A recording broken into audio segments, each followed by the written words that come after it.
Egunon, bienvenue sur Média Basque. À l'approche des élections municipales et communautaires qui se tiendront les 15 et 22 mars prochains, Média Basque donne la parole à des membres de la société civile afin de décrypter les enjeux d'une dizaine de grands thèmes d'actualité sur le territoire. Parmi eux, celui de transfrontalier qui est la thématique de l'émission d'aujourd'hui. Près de 2 ans après sa naissance, la communauté d'agglomération Pays Basque s'est dotée d'une compétence facultative sur la coopération européenne, transfrontalière et internationale. En parallèle, ces 21 politiques publiques lui permettent d'agir dans des domaines en lien avec cette question et de dialoguer avec les autres collectivités compétentes. En décembre 2019, les conseillers communautaires ont voté la stratégie de coopération transfrontalière. Celle-ci poursuit 4 objectifs. Faciliter la vie des habitants et des entreprises, développer des valeurs et des représentations communes, relever les défis de la transition écologique, de la gestion des ressources et des espaces partagés, et enfin, promouvoir le rayonnement territorial transfrontalier. Ces dernières années, plusieurs projets ont été mis en place par l'intercommunalité, comme Ostreobila pour mieux connaître l'algue toxique Ostreoptis, ou la Muga pour optimiser les ressources en eau, ou Rune pour mettre en place une gestion partagée du massif de la Rune. Alors, à l'orée de ce scrutin municipal, quelle est l'importance de ce rendez-vous politique vis-à-vis de la coopération transfrontalière ? Doctorante en anthropologie travaillant sur les vécus dans les espaces frontaliers du Pays Basque, chargée de mission pour le Conseil de développement et élue à OCES, Elena Kazirien est avec nous pour y répondre. Egunon, Elena Kazirien. Egunon. Vous êtes actuellement en train d'écrire une thèse qui est co-dirigée par l'Université du Pays Basque et l'Université Toulouse-Jean Jaurès. Est-ce que vous pouvez nous expliquer votre sujet de recherche et ce qu'on entend par frontière d'un point de vue anthropologique ? Oui, donc moi j'ai commencé ma thèse en 2022 et je suis partie de cette idée que dans le cadre de l'Union européenne et de l'espace Schengen qui est en vigueur depuis 1995, je voulais voir un peu ce qui se passait à la frontière, sachant que, a priori pour les habitants en tout cas des espaces frontaliers ici au Pays Basque, il n'y a plus de contrôle systématique, même s'il y a des nuances qui sont apportées et on y reviendra sans doute. Mais il y avait ça d'un côté et je voulais voir, en fait, est-ce que la frontière entre deux États a toujours une influence sur la vie des habitants ? Comment les habitants eux-mêmes voient la frontière, ce qu'ils font à la frontière ? Et surtout dans un contexte où on dit qu'il y a 4000 travailleurs transfrontaliers à peu près au Pays Basque, en comptant les gens qui vont dans un sens ou dans l'autre, du nord au sud ou inversement. Donc 4000, c'est très peu comparé à d'autres frontières. Par exemple, si on prend la frontière franco-suisse ou la frontière franco-belge. Et du coup, au moins depuis un point de vue français, cette frontière, elle est regardée vraiment comme une frontière peu dynamique, entre guillemets. Et du coup, c'était aller interroger ça, c'est-à-dire que est-ce qu'on est vraiment une frontière peu dynamique ? Qu'est-ce que ça veut dire ? Comment on mesure ce dynamisme de la frontière ? Sachant que, comparé à une frontière franco-suisse ou franco-belge, par exemple, on a ici une autre réalité qui est une nation sans État, une continuité linguistique et culturelle, etc., qui peut amener d'autres sources d'échanges qui ne passent pas forcément par la circulation quotidienne de personnes. Donc j'avais un peu tout ça derrière la tête, et aussi parce que je voyais que les habitants des espaces frontaliers parlaient souvent d'une diminution des relations transfrontalières ou d'une sensation de diminution depuis justement la fin du contrôle systématique. Donc là aussi, il y avait un paradoxe. Donc là, un peu avec tout ce contexte-là, je voulais voir ce qu'il en était, mais d'un point de vue vraiment des habitants et des vécus. C'est ce que fait l'anthropologie, en fait. On va chercher ce qui se passe à la frontière pour les habitants. Donc on n'adopte pas du tout le point de vue des institutions. Et donc voilà, c'est ça qui a été mon point de départ. Et j'ai commencé par une méthodologie classique en anthropologie, c'est-à-dire une ethnographie. Donc je suis partie dans des villages frontaliers. Donc moi, j'ai surtout fait je voulais aller vers les villages qui sont dans la zone plus montagne. Je voulais pas venir sur le bassin à Tchingudi, justement parce que c'est le territoire dont on parle souvent pour parler de relations transfrontalières. Et donc moi, j'avais envie d'aller voir ce qui se passait dans les zones de montagne. Et donc j'ai fait des entretiens et des observations en Soule, en Basse-Navarre, et après côté navarrais, c'est à peu près de la vallée du Bastan, le plus à l'ouest, jusqu'à la vallée de Roncal, le plus à l'est. Et voilà, j'essaie de mener cette analyse du vécu des habitants à partir de ces matériaux-là. Et comment vous définiriez ce qu'est une frontière ? Alors en anthropologie, on a une définition qui est très très large, et moi, celle que j'aime bien utiliser, c'est tout simplement que c'est le passage d'un état à un autre en jouant sur le E majuscule ou le E minuscule. C'est-à-dire que c'est à la fois passer d'un État à un autre, donc des États-nations, mais d'un État avec un « et » minuscule aussi, ça marche. Parce qu'en fait, pour nous, la frontière, elle vaut autant pour une frontière territoriale qu'une frontière sociale, une frontière linguistique, etc. Du coup, c'est très large et c'est tout le jeu de l'anthropologie d'aller chercher en fait comment s'articulent ces différentes frontières. Parce que souvent, par exemple, une frontière linguistique est palpable, mais il n'y a pas de frontière territoriale, ou inversement, et du coup, il y a un jeu qui se fait comme ça, et la frontière, c'est tout simplement un jeu de différenciation qui se construit dans une relation, puisque c'est parce que, enfin, c'est quand je suis en relation avec quelqu'un que je considère autre, qu'il y a quelque chose qui va me différencier, et du coup, je vais là imposer une frontière. Donc c'est quand même quelque chose d'assez vaste et général, ce qu'on considère comme frontière en anthropologie, ouais. Et pour le conseil de développement pour lequel vous travaillez, vous avez monté le projet Mougalour, qui est financé par l'Eurorégion à Hendaye, où nous tournons aujourd'hui cette émission. Ce projet consiste à susciter des réflexions sur les vécus autour de la frontière avec les habitants et à travailler sur la valorisation du transfrontalier. Dans ce cadre, des ateliers participatifs et des débats scientifiques ont été organisés. Est-ce que vous pouvez nous expliquer cette démarche ? Oui, donc ça, c'était parti à la fois par la réflexion que j'avais un peu par rapport à ma thèse, mon sujet, et de l'autre, la préoccupation du Conseil de développement depuis quelques années de travailler sur ce sujet parce qu'en Iparaldé, on considère que l'existence de cette frontière et la coopération transfrontalière est un sujet sur le territoire, c'est un enjeu du territoire. Et du coup, c'est quelque chose qui est travaillé depuis plusieurs années, il y a des contributions qui ont été faites, la dernière datée de 2019. Donc, au Conseil de développement, il y avait un intérêt pour le sujet. Et donc, on a croisé un peu les perspectives et on a décidé de monter un projet. On a fait un partenariat avec l'association Sederna Garalour en Navarre et l'Université du Pays Basque. Et là, on a essayé en fait de créer des espaces de rencontres et d'échanges entre habitants des deux côtés, certes, mais aussi des rencontres entre les habitants, les chercheurs et les artistes. Parce que il y a toute une bibliographie là-dessus, il y a toute une littérature qui montre que pour aller déconstruire les frontières ou les imaginaires qu'on a sur les frontières, c'est assez fructueux en fait de mélanger ces différents points de vue. Et donc on était parti de cette idée-là et on a essayé de créer des espaces où on convoquait en fait ces différents profils. Donc on a commencé avec des ateliers de cartographie. Donc on en a fait 7, depuis Hendaye jusqu'à Isaba en vallée de Roncal. À chaque fois, on a invité les habitants qui étaient à proximité immédiate du lieu où avait lieu l'atelier. Et en plus des habitants, on a invité un illustrateur et des chercheurs. Et en fait, le but, c'était que chacun raconte son espace de vie. Donc on n'allait pas forcément directement sur la frontière. L'idée, c'était d'avoir une carte où la frontière n'était pas représentée et d'aller indiquer quels étaient mon lieu de travail, mes lieux de loisirs, etc. Et petit à petit, d'aller interroger. Et donc finalement, pour toi, est-ce qu'il y a une frontière ? Quelles sont les frontières que tu as dans ta vie quotidienne ? Ou qu'est-ce qu'une frontière pour toi ? Comment tu l'imagines, etc. Et donc comme ça, aller par des témoignages aussi différents et par l'écoute des uns des autres, aller déconstruire un peu l'image qu'on a de la frontière. Parce qu'aujourd'hui, on a cette image-là que la frontière, c'est une ligne, et les cartes ont un poids très fort sur ça, c'est-à-dire que sur les cartes, les frontières, c'est tout le temps des lignes.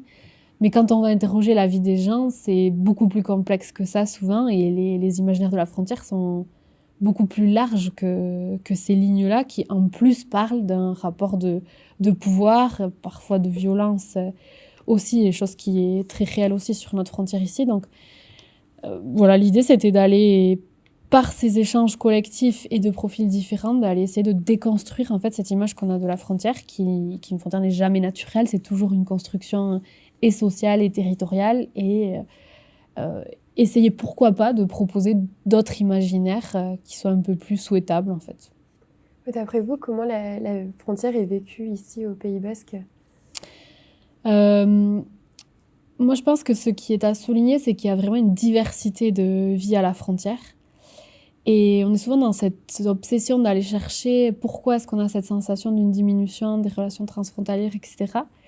Mais je ne sais pas s'il y a une réponse, je ne sais pas si oui ou non. Enfin, moi, en tout cas, j'arrive à une conclusion où je ne sais pas dire si effectivement il y a moins de relations ou plus de relations qu'à une époque.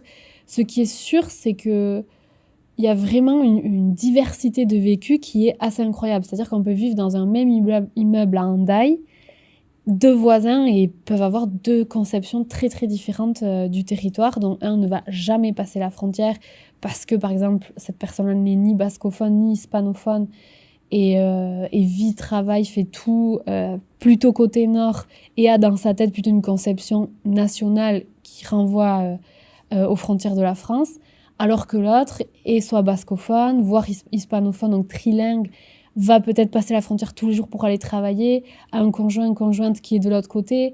Bon, il y a plein de choses qui vont faire que les conceptions territoriales peuvent être très différentes.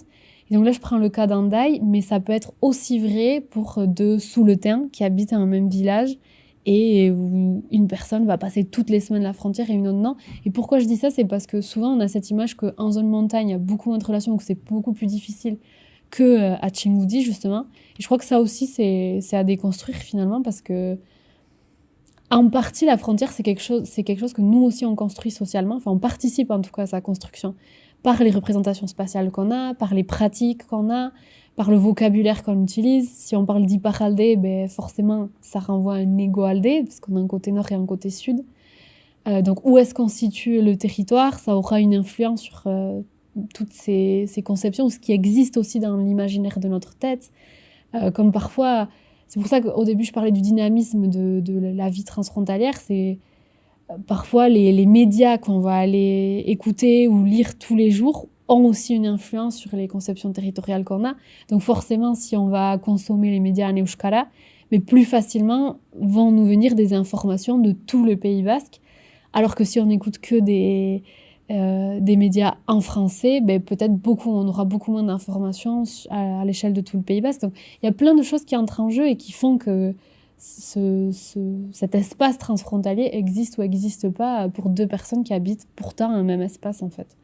Je crois que ça, c'est une des clés qu'on a essayé de montrer avec le projet Mougalour et qui renvoie à ce vécu des habitants. C'est une diversité et une complexité, quoi, j'ai envie de dire, et tout coexiste ensemble. Et du coup, ça interroge le concept même de territoire, en fait, qui n'est pas quelque chose de fixe, d'immuable.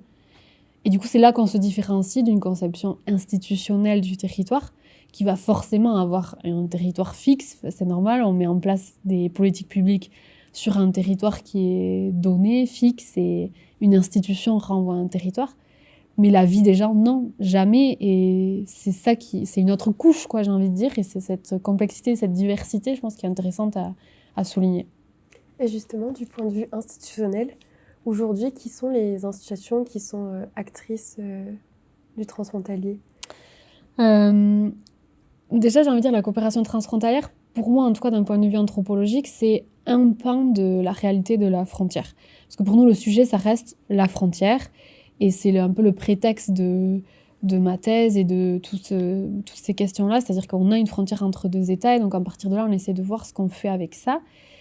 Et donc, la coopération transfrontalière, c'est une des façons de vivre la frontière. Et du coup, j'en profite aussi pour souligner que la coopération transfrontalière renvoie comment je vais dire, à une mobilité désirée de la vie autour de la frontière.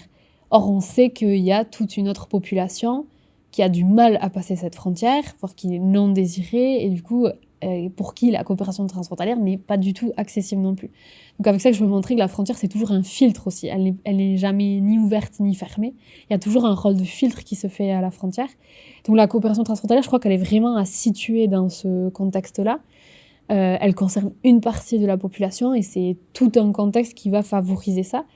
Et c'est quoi en fait? C'est tout simplement des institutions qui se mettent à fonctionner de façon transfrontalière, puisque depuis c'est le traité de Bayonne en 1995 qui a permis sur la frontière franco-espagnole d'avoir des entités juridiques qui pouvaient avoir des membres qui étaient de l'autre côté de la frontière. Donc, comme exemple, on a le Consorcio Bidasoa-Txingudi.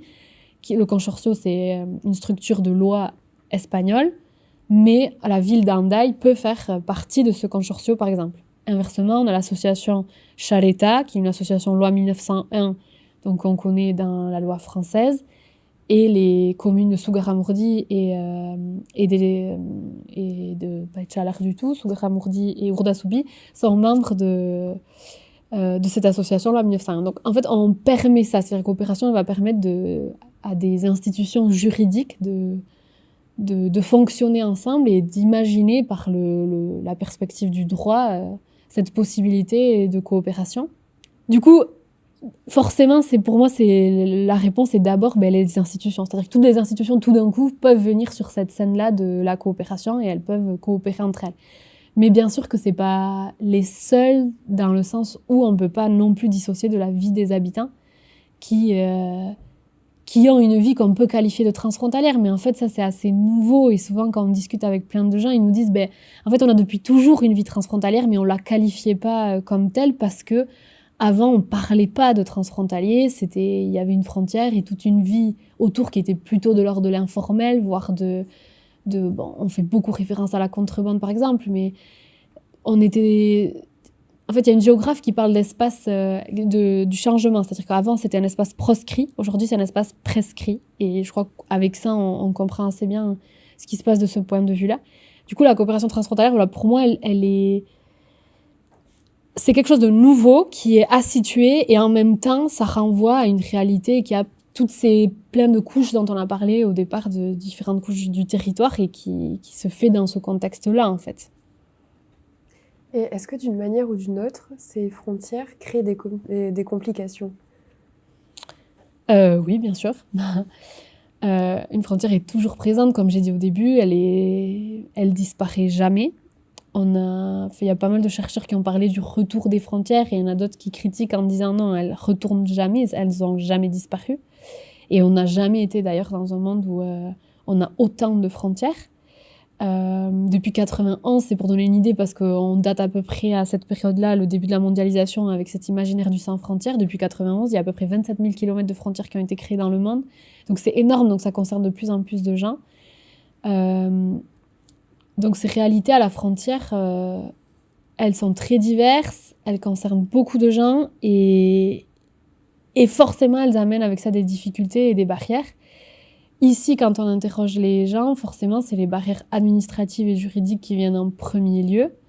N'importe quel travailleur transfrontalier va parler de toutes les difficultés qu'il peut rencontrer au moment de faire son contrat de travail, sur la sécurité sociale, sur plein de choses administratives comme ça qui viennent et en fait, il faut jouer dans cet entre-deux-là. Et cet espace-là, juridiquement, administrativement, n'est pas pensé.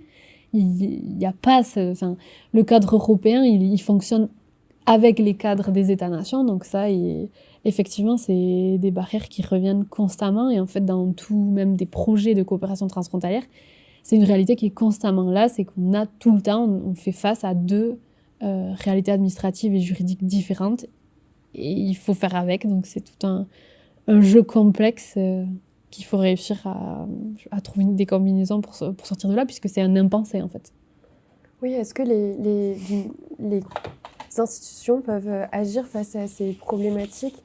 Est-ce que les communes et les intercommunalités peuvent les résoudre ou est-ce qu'elles manquent de compétences ?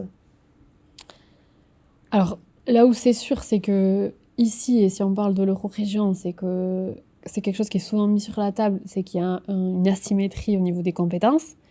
Et ça, c'est clair et net, c'est-à-dire que la communauté d'Euskadi ou la communauté forale de Navarre ont beaucoup plus de compétences que la communauté d'agglomération Pays Basque. Donc là, on se retrouve souvent avec cette difficulté dès qu'on a une volonté ou des projets structurants transfrontaliers qui doivent être mis en place, très souvent, on a cette difficulté que côté nord, il faut passer par des compétences qui appartiennent à la région, voire très souvent à l'État. Et du coup, avec plein de difficultés que ça peut poser. Donc effectivement, les élus peuvent faire quelque chose, oui, et je pense qu'il faut qu'on aille vers ça, parce que, et dans un cadre européen, et parce que les réalités des frontières aujourd'hui sont vraiment alarmantes, et il y a besoin d'aller vers cette idée de casser les frontières, en fait. Et je le dis tant littéralement, physiquement, matériellement que immatériellement. C'est-à-dire casser les frontières, je crois que c'est toujours c'est une plus-value, en fait, pour toute situation sociale, parce que ça nous permet de casser un peu nos cadres sociaux, les normes sociales qu'on apprend constamment. Du coup, oui, bien sûr qu'il faut aller vers ça, et bien sûr que lever tous les obstacles administratifs, juridiques, c'est nécessaire, rien que pour faciliter la vie des gens qui habitent un territoire, voilà, qui est vécu. Et si on a imposé une ligne là et Et enfin voilà, ça aussi c'est une construction, quoi. C'est ça que je veux dire. Du coup, la casser, oui, c'est nécessaire. Maintenant, il y a une asymétrie de compétences qui fait que c'est pas du propre ressort des élus de notre territoire, c'est une évidence aussi. Et est-ce qu'il existe des projets qui, d'après vous, font figure d'exemple pour viser un meilleur modèle de frontière? Ça, c'est difficile à répondre parce que des projets transfrontaliers, bon, il y en a énormément et je crois que aujourd'hui, c'est une chance, entre guillemets, d'être sur une frontière. La frontière, elle est toujours ressource, elle l'était auparavant et on fait souvent référence à la contrebande pour ça. Elle l'est aujourd'hui par le biais de cette coopération transfrontalière. C'est que l'Europe a fait des zones frontières, des zones de laboratoire, comme c'est souvent dit, et c'est une ressource. Donc il y a énormément de projets qui se mettent en place sur ce territoire-là, et je crois qu'il faut profiter de ça, c'est-à-dire que c'est des sources de financement non négligeables. Maintenant, aller identifier certains projets plus que d'autres, franchement, ça m'est difficile, mais je crois qu'il y a quand même des projets structurants qui se mettent en place.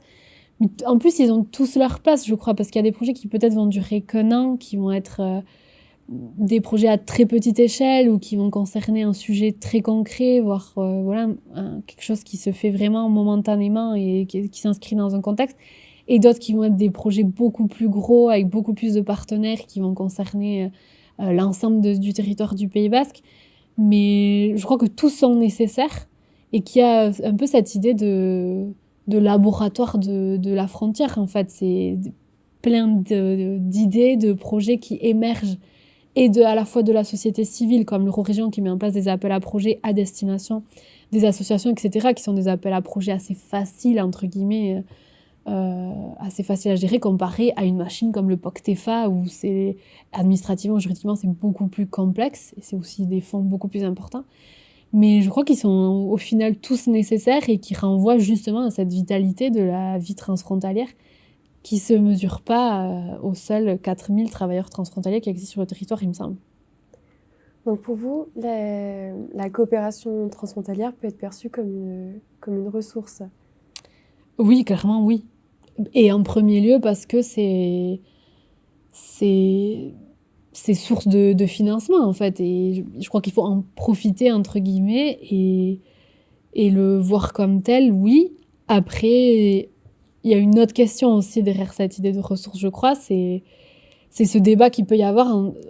Pourquoi est-ce qu'on fait de la coopération transfrontalière? Et donc le débat qu'il peut y avoir avec qu'est-ce qu'on fait d'Euskal Herri, en fait, derrière. Est-ce que la coopération transfrontalière, c'est une ressource pour aller vers une nation plus unie? Parce qu'aujourd'hui, on parle aussi beaucoup d'une nation qui est désarticulée, où il y a un manque de cohésion au niveau de la nation basque. On parle souvent de 3 territoires administratifs, etc. En tout cas, on a tout le temps cette image du Pays basque qui est divisé. Et du coup, la coopération transfrontalière, est-ce que ça peut être un élément pour faire cohésion, pour faire nation ou pas? Et là, je crois qu'il y a débat, parce qu'en fait, la coopération transfrontalière, comme le mot l'indique aussi, c'est une façon quand même d'affirmer la frontière, il me semble, parce que bon, déjà, le mot transfrontalière lui-même, il fait référence à la frontière, donc on accepte qu'elle est là, et la coopération va faire qu'on va aller chercher un autre, donc on est toujours dans cette altérité, un autre avec qui faire, donc avec qui entrer en contact, avec qui on va monter un projet. Et c'est souvent quelque chose qu'on voit sur le territoire, c'est-à-dire que le Pays basque a des structures nationales, comme on peut citer Udalbiltza, on peut citer Etxe Kolektiboa, qui fonctionnent au niveau des 7 provinces, et pourtant qui, au moment de répondre à un appel à projet, par exemple, se trouvent face à cette difficulté, puisque eux-mêmes sont transfrontaliers par essence, en fait, ou en tout cas, c'est une lecture qu'on peut faire. Et pourtant, ils n'ont pas forcément de partenaire de l'autre côté de la frontière, où ils doivent justement aller chercher un autre partenaire pour pouvoir prétendre répondre à des appels à projets et obtenir des financements. Donc c'est là qu'on va toucher, je crois, un peu un débat qui est purement politique, certes, en quoi elle est ressource ou qu'est-ce qu'elle permet, cette coopération transfrontalière, et sur des territoires comme le nôtre, je crois que c'est fondamental de mener ce débat-là et de choisir et d'avoir très clair en fait pourquoi on le fait. Elena Kazirian, notre entretien arrive à sa fin. Comme à tous ces invités dans le cadre de cette émission, Mediabasque vous a demandé de formuler vos attentes pour ces élections municipales 2026. Est-ce que vous pouvez nous les lire avant de les insérer dans l'urne qui est face à vous? Tout à fait. Donc, ce que j'avais écrit, j'attends des élus pour ces élections municipales et communautaires d'oser casser les frontières, tant littéralement que symboliquement, avec des politiques structurantes et innovantes, autrement dit, faire de la frontière un espace de création et d'accueil au service d'un Euskal Herri reconnu et solidaire, capable de faire face aux limites planétaires.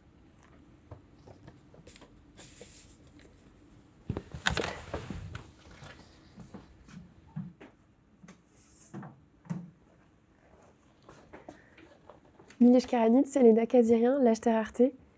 Vous pouvez continuer de suivre l'ensemble des actualités liées aux élections municipales de 2026 en vous rendant sur les sites internet de Mediabasque et de Casseta, en écoutant Radio Mediabasque ou en lisant Mediabasque l'hebdo. Et notre média étant indépendant de tout pouvoir économique et politique, vous pouvez le soutenir en vous abonnant. Lashter Arte.